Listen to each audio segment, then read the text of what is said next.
Good afternoon. I'm out in the garden and we are doing some much needed harvesting.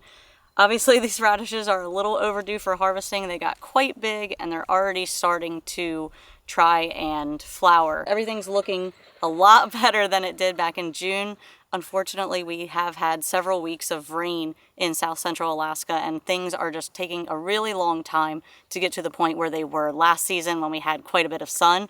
But we are having some beautiful weather today. It's hot out here. Let's go see what the rest of the garden looks like.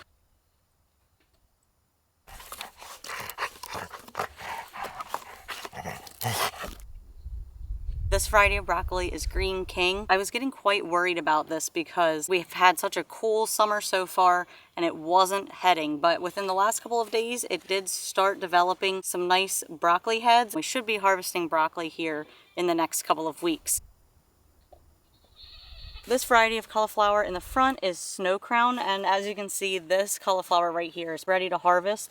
And a lot of these snow crowns do have a small head of cauliflower on them. Both of these varieties are a self-blanching variety of cauliflower, which means that their leaves will curl up to protect the head of cauliflower. Some of these are looking a little wilted now. We've had quite a hot day today as well as yesterday, but prior to that it had been in the 50s and raining for the last couple of weeks, so they've been kind of getting quite a bit of water. And we'll have to pin these up a little bit. This one's pretty much ready to harvest. Any of the other ones where the leaves are starting to spread out a little bit, especially when the sun's out like this, we'll just have to use a clothespin and clip these closed because we want the cauliflower to stay a nice white color and not get discolored in the sun. The cabbage is looking great this year. We have two different varieties. This red cabbage over here is Red Express, and on the other side we have those giant OS cross cabbages that we grew last season, and they're all doing really well. Fingers crossed the slugs have not really been a problem this season so far, so that's a huge plus for us. We do have one oddball Red Express cabbage that's kind of trying to grow up and out. It is still also developing a head. Back along this row are our sugar and peas, and they look a little floppy right now. We did just get finished weeding in here and it's a hot day, so they should perk back up by tomorrow. They are a little behind schedule. I think by this time last season we were getting a lot of blooms on here and there were a couple of peas here and there. We should get plenty of peas out of them, especially the ones down at that end that get a lot more sun are already just about ready to bloom. Unfortunately, down on this end in the shade in the mornings, we've had a couple of birds that wanted to pick at them. We have one watching me right now from sitting on top of the birdhouse. It is not the tree swallows that live in the birdhouse. It's a different bird. I didn't get close enough to be able to see it, but they're in here trying to munch on some of these. Luckily, I planted quite a bit, so it's not going to affect our harvest.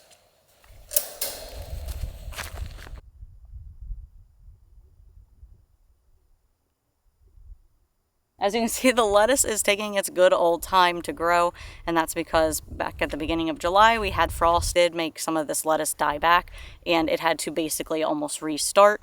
I did plant more in the greenhouse by seed, and I'm hoping that once it gets its true leaves, I can put those plugs in the ground. And then over on this side, we do have all of our carrots coming in. Now I need to head into the greenhouses because I have quite a bit of harvesting in two of those greenhouses, and I want to show you what they look like in comparison to when I walked you through back in June.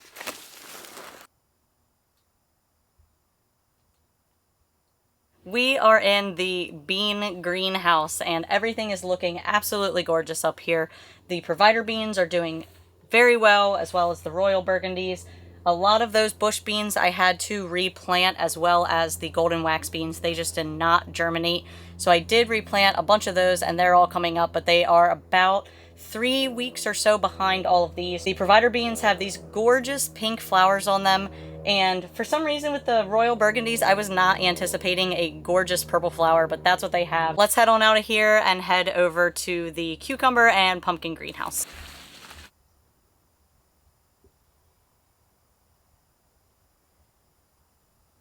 Welcome to the pumpkin and cucumber greenhouse. It is gorgeous in here. We have so many flowers blooming. The nasturtiums are blooming, the calendula's blooming, the marigolds are blooming. It is so colorful in here, and every time I open the doors, the bees like to try and come in here, so I try and leave them open for a little bit if it's really warm out here. The pumpkins are doing amazing. This first plant has been doing so well. I currently have 5 pollinated pumpkins on it. I don't want to go more than that, and I might even take one off depending on how they develop. I want the plant to be able to focus on maybe 3 to 4 really nice pumpkins versus trying to grow a bunch of small pumpkins. I was a bit worried about 2 of those plants. One of them was not producing any female flowers until about last week, and the plant next to it, every time I would pollinate a female flower, it would not take and the pumpkin would turn yellow and die off. And I was getting a little bit discouraged with those 2 center plants. But within the last couple of days, the second and third plants over have developed female flowers that have taken in pollination, and I have pumpkins on all 4 plants now, which is extremely exciting, as well as one very large pumpkin that's almost the size of my hand now. I say very large. Obviously, I know that pumpkins come a lot bigger, but these are small sugar pumpkins, so it's getting to just about its full size, and I'm very excited about that. This is our first year growing pumpkins here, and I cannot wait to see what these look like.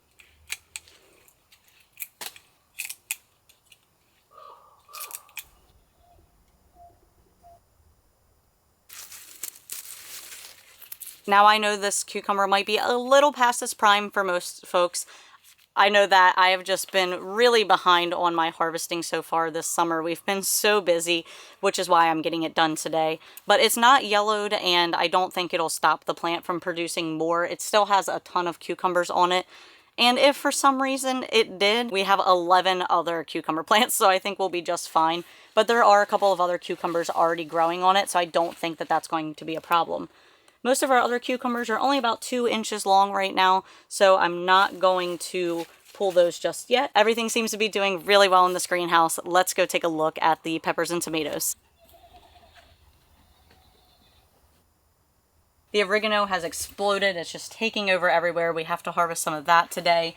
And I have a ton of peppers to harvest today as well. We have a lot of questions that come in asking why we don't let our peppers get red before we take them off the vine. Why don't we let them ripen? One, we do just like green peppers. We like red peppers too, but if we continue to leave these peppers on the vine to ripen, unfortunately, we will get a lot less peppers, and we'd rather have more peppers than less peppers, and we'll just do green peppers and dishes with green peppers. It's what's worked out for us, so we just continue to harvest the green peppers and don't leave them on there to get red.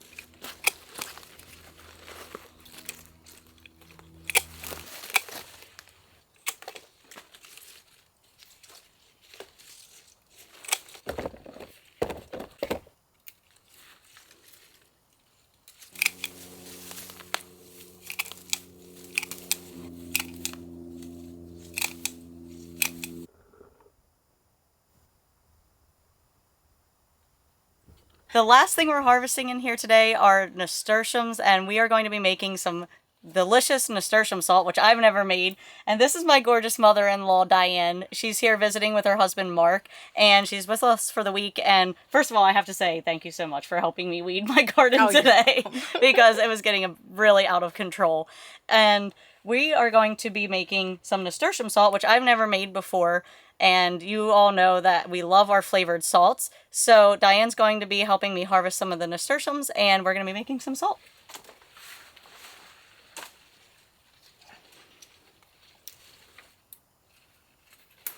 We've got a lot of the blooms and leaves pinched off for some salt. We're going to head inside and start getting this processed.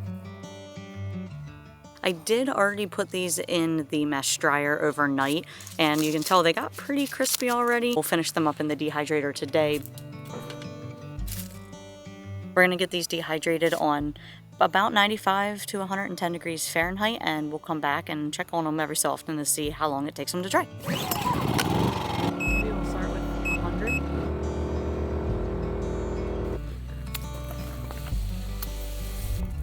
My little wild rose and chocolate lilies, and I think I'm going to try and do some of the forget-me-nots. These will probably turn out really nice. And then I layer my fabric and the little pad over top of it. Usually I do them 30 seconds at a time, but with this microwave, it's a little bit too small for my microwave press. So, So it doesn't spin I'm really doing well like there. 15 seconds and then I'll flip it over so it doesn't cook them all in one spot. And just wipe the moisture off. I don't feel like they have any moisture in them. They're gonna be a little floppy. Now this one's not as, it's really dried out. I usually try to leave them set in there for like a week just to make sure that they're totally dry, because I can't put them in like my resin work or anything until they're totally dry. Okay. Or they'll start molding. Even in the resin, they'll start molding. Oh wow. Yeah. Spring back up. No, a little bit more time. The roses turned a different color. They always usually do. My mother brought us this gift, and she made this picture entirely from her pressed flowers, and it's just amazing. It really captures what we've built here on our property. I mean, it has the A-frame, it has the actual trees around it, everything from the birch trees, Mount Iliamna in the background with the Twin Peaks to the left, and it looks exactly how our view does out our windows. It's really crazy. I feel like a lot of work went into this, and it's really nice. I like it. It's very nice. I'm gonna enjoy this for a long time. I mean, it's even got a chimney made out of flowers. It's hard to believe that this is entirely made from just flowers and leaves, I guess. And Ferns. flower stems and ferns. Yeah. You make a lot of pressed flower art just like this that you sell I do. at shows and stuff like that, and your businesses. Sunshine's Floral Art. You do a very good job. It's very neat. Very unique. I personally, until you started showing me your stuff, I've never seen anything like it before. Even has little forget-me-nots through the sky. For the clouds. And that's the... Alaska's state flower. Oh yeah, I love it. Thank you. Well, thank you. Glad you do.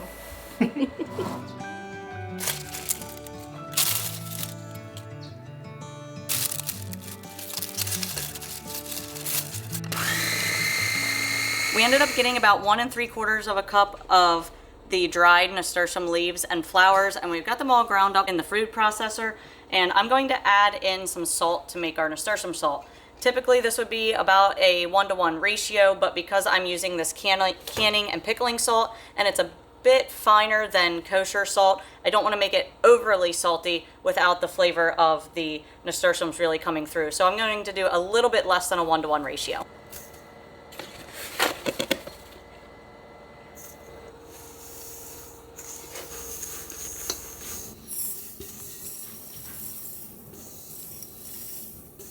We've got a really beautiful jar of the nasturtium salt, and I'm really excited to try this on a ton of different things, especially some fresh caught salmon, and it is gorgeous. You can see all of the flour flakes in here mixed in with the leaves and the salt, and we're gonna put this with the rest of our flavored salts.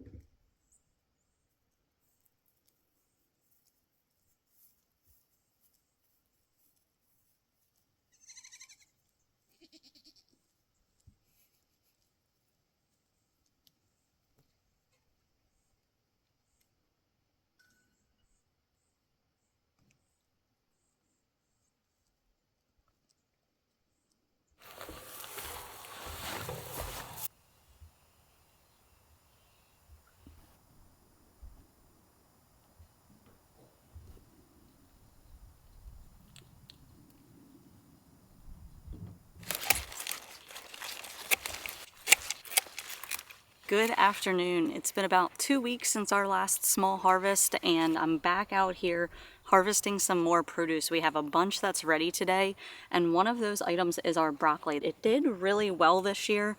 I came out here a couple of days ago to check on it and saw that some of it looked like it needed to be harvested, and it was about this size with nice tight crowns, and I really wanted to give it another day or two just to see if we could get a little bit bigger heads of broccoli.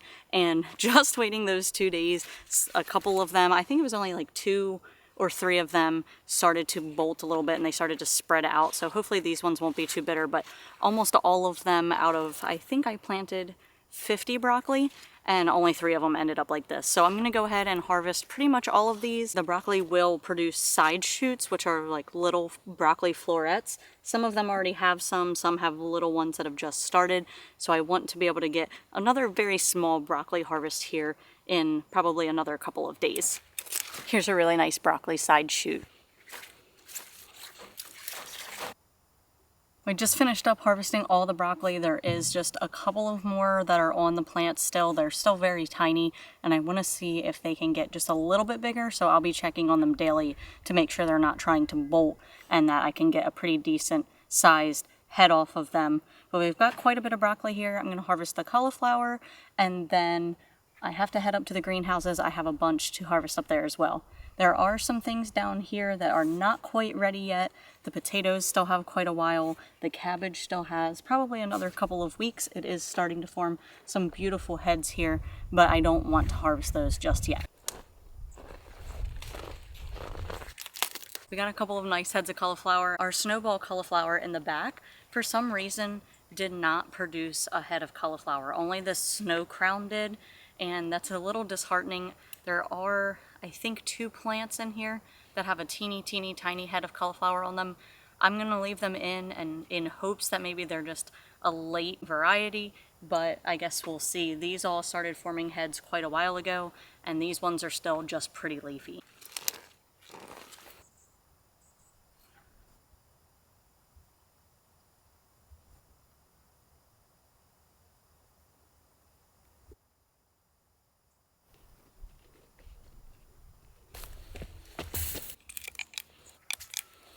I'm going through and harvesting my garlic scapes, and I usually like to do this once they've hit this full curl. Not all of them are like that, but I would rather harvest them all at the same time rather than come back every couple days and harvest them. That way I can process them all at the same time. Unfortunately, as you can see, we don't have a lot of garlic this year, and that seemed to be a common theme across the state. I saw a lot of posts of folks whose garlic didn't make it through the extreme cold this winter, and unfortunately ours was kind of in the same boat. It looks like only the stuff here in the middle grew and nothing all around the edges, which is really frustrating because we love our garlic. We love being able to put it in pretty much everything. All that means is that we'll try again this year. In this garden bed where the garlic didn't grow, I did throw in some radish seeds and some spinach seeds about 3 weeks ago, and they've already germinated. The spinach is still really small, but the radishes should be ready to harvest here in about another week or so.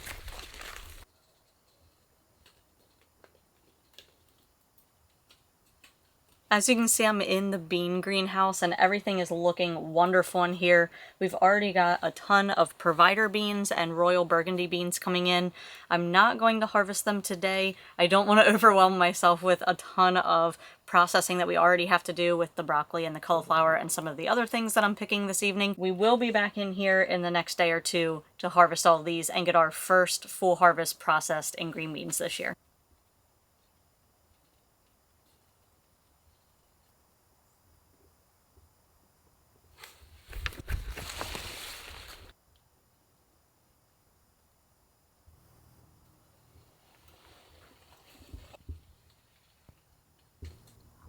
We have 2 different varieties of cucumbers growing in here. I have our little leaf, which is a pickling cucumber, and this is a parthenocarpic variety, which means it does not necessarily need pollination to bear fruit.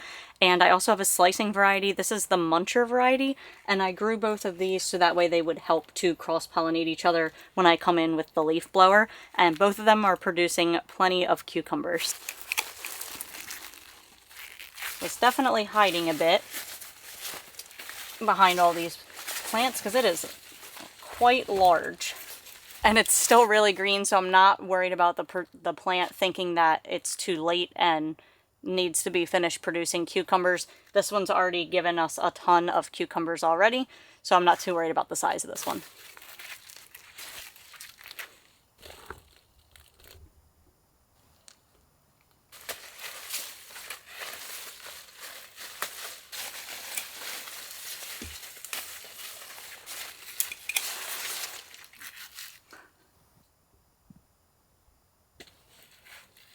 We have so many cucumbers and this is only a quarter of them. We still have so many more sitting here that I have to take out to the wheelbarrow.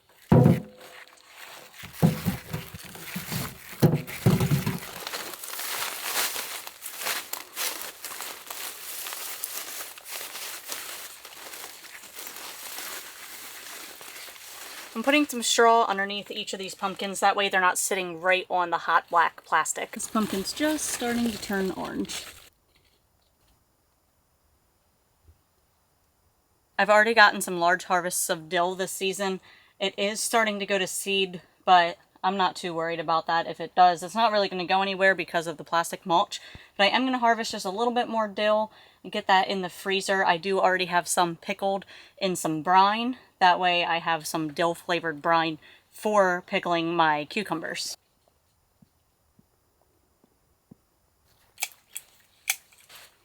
The dill really loves this greenhouse. It is extremely tall. I'd say it's already about 5 to 6 feet tall. It's already in a 1-foot bed and it's well over a foot taller than I am. And it's given us quite a bit of dill this season. It's getting kind of towards the end of its lifespan and it's getting really thick. And every time I cut some sprigs, it only produces a couple more. But we have plenty of dill, so I might just start letting this die back a bit and be done with the dill for the season.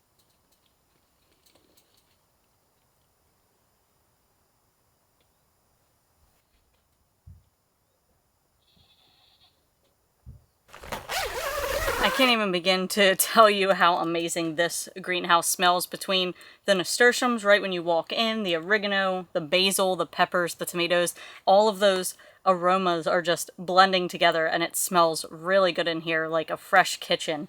I'm going to go through and harvest some peppers that are ready and harvest some more herbs. I have oregano that needs to be harvested. I did just chop all of this back about 2 weeks ago and it's already flourishing again, so it needs to be chopped back, as well as some of the basil. It's getting quite bushy from me harvesting it about once a week or so, but I have got to pull a bunch of that off as well.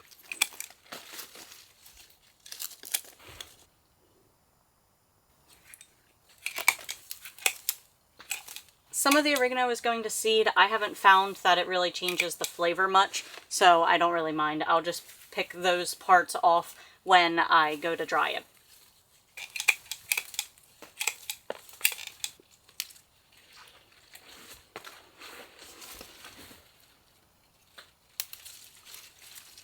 The last thing I'm going to harvest in here is some of our tomatoes, which are doing surprisingly a lot better than they have the last couple of seasons.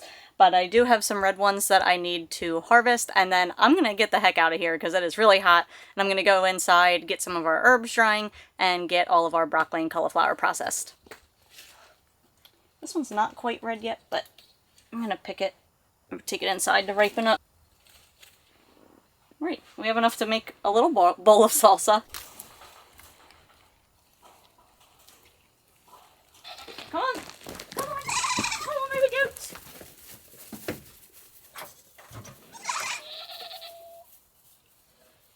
Poppy. Go on.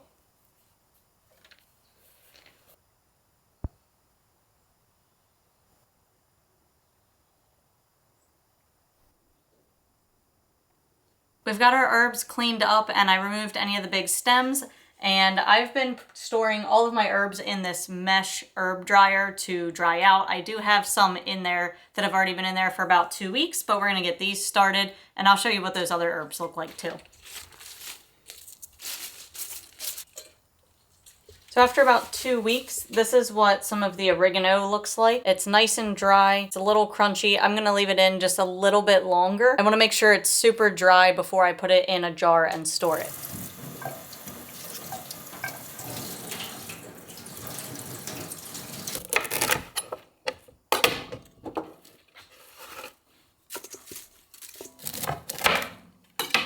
We're going to freeze the broccoli and cauliflower to preserve it. So what we're doing is putting it in a boiling water bath for 2 minutes to blanch it, and then sticking it in an ice bath for another 2 minutes. That way it stops the cooking process. Then we're running it through the salad spinner, getting off any excess water and laying it in a tray to dry.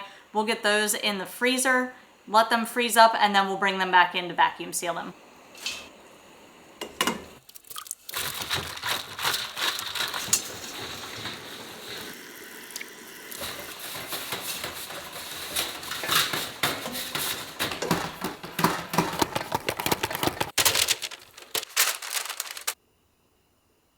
All of the broccoli and cauliflower is blanched and ready to go into the freezer. We're gonna let this freeze for several hours before we pull it out to vacuum seal it. The last thing that I'm doing this evening is chopping up these garlic scapes. Basically, all I'm doing is dicing them up and vacuum sealing them. Usually I like to make garlic scape salt or pesto. I did pesto last year and it was amazing. Unfortunately, I barely have any scapes this year because most of our garlic didn't come up. So I just figured I will use it just like I would for stir fries or anything that I would use like a garlic or onion in as a stir fry. I'm going to use this in place of that.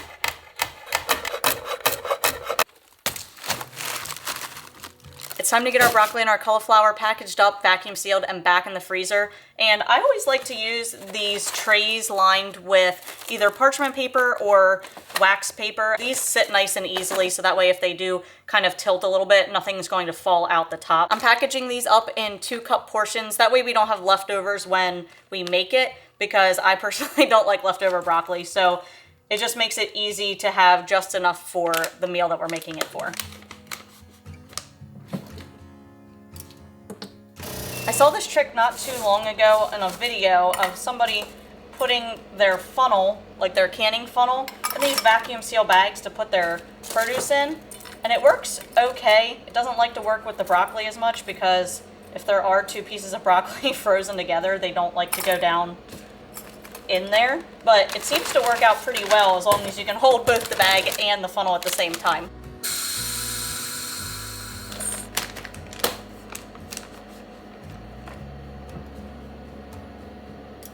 We've got all of our broccoli and cauliflower packaged up. We ended up getting 7 packs of cauliflower and 20 packs of broccoli, and both of those are 2 servings, so 40 servings of broccoli and 14 servings of cauliflower. I would say that's not too terribly bad. The broccoli was a little bit smaller than I would have liked, but the cauliflower did produce a lot better. I'm gonna get this back in the freezer, and then I'm gonna make some cucumber salad out of some of our cucumbers that we just picked. With some of these bigger cucumbers that are slightly past their prime, I'm making some cucumber salad. And the bigger cucumbers don't really bother me. I've never really noticed them to have a real hard seed base, at least with this muncher variety. So it doesn't really bother me too much that they're a little bigger than they really should be.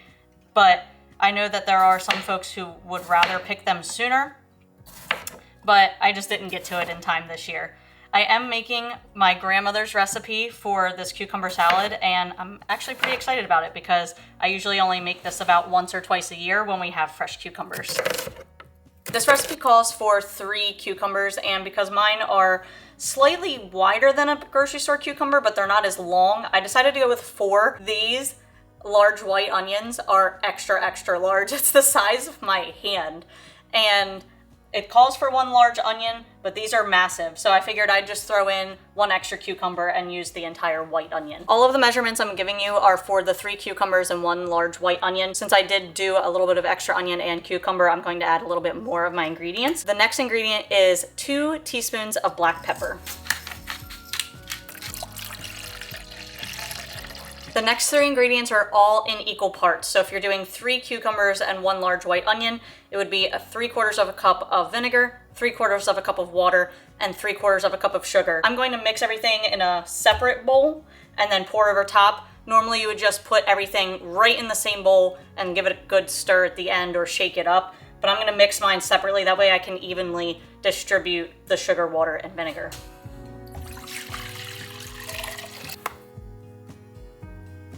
I know a lot of folks don't like adding sugar, but because this is my grandmother's recipe, I want it to taste just like her recipe. So I'm going to make it the way she always made it, so that way I can remember the taste of what it tasted like when she would make it for holidays and family functions. Next, I just like to give this a good shake if I put it in a jar or stir it if it's in a bowl. And then comes the hardest part of putting it in the refrigerator overnight and waiting until tomorrow to dig into this. My mouth is already watering. I know it's going to taste good. I love this stuff so much. But it has to sit overnight so that way the full flavor can absorb into the cucumbers, and it just tastes better the next day than right away. We do still have a ton of garden harvesting to do this season. The beans are coming in left and right. We have a couple more of those broccoli that I left on the plant, plus plus the small heads of cauliflower coming in, and everything else that won't be ready to harvest until probably the end of the month, like the cabbage, and then later into the fall we have the carrots and potatoes and pumpkins. I do have to get working on those cucumbers and turning them into some delicious pickles, but that'll be for another video. Thank you for watching, and we'll see you on the next one.